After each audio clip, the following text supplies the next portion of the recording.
মাঝে ঘাটতি মেরে আছে ওই অশরীরী আত্মা, ওই অশরীরী জিন। তাদেরকে আমরা মোকাবেলা করতে হলে আমাদের ঐক্যবদ্ধ থাকতে হবে। ঐক্যবদ্ধের কোনো বিকল্প নেই। ঐক্যবদ্ধ যদি আমরা থাকতে পারি, ঐক্যবদ্ধতা যদি আমরা জাতিকে দেখাতে পারি, তবেই আমরা সফল হতে পারবো।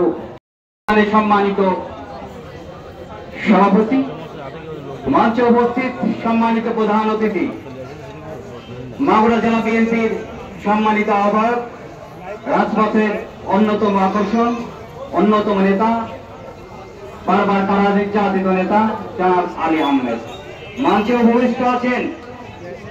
আজকে শ্রীপুর মাগুরা জেলা শাখার সংগ্রামী নেতৃবৃন্দ, শ্রীপুর জেলা শাখার সংগ্রামী বিএনপি নেতৃবৃন্দ, অঙ্গ সংগ্রামী নেতৃবৃন্দ, সবাইকে জানাই আমি আমার ব্যক্তিগত পক্ষ।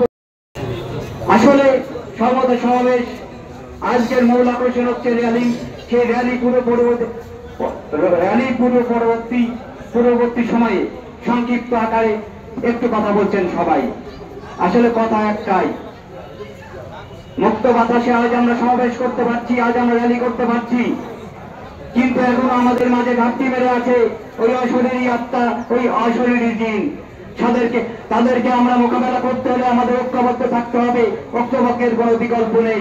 ঐক্যবদ্ধ যদি আমরা থাকতে পারি, ঐক্যবদ্ধতা যদি আমরা জাতিকে দেখাতে পারি, তবেই আমরা সফল হতে পারবো, তবেই আমরা সফল হতে পারবো। সেই আশাবাদ ব্যক্ত করে এবং এই আজকে র্যালির শুভকামনা করে আমি আমার সংক্ষিপ্ত বক্তব্য এখানে শেষ করছি। ধন্যবাদ সবাইকে। আসসালামু আলাইকুম।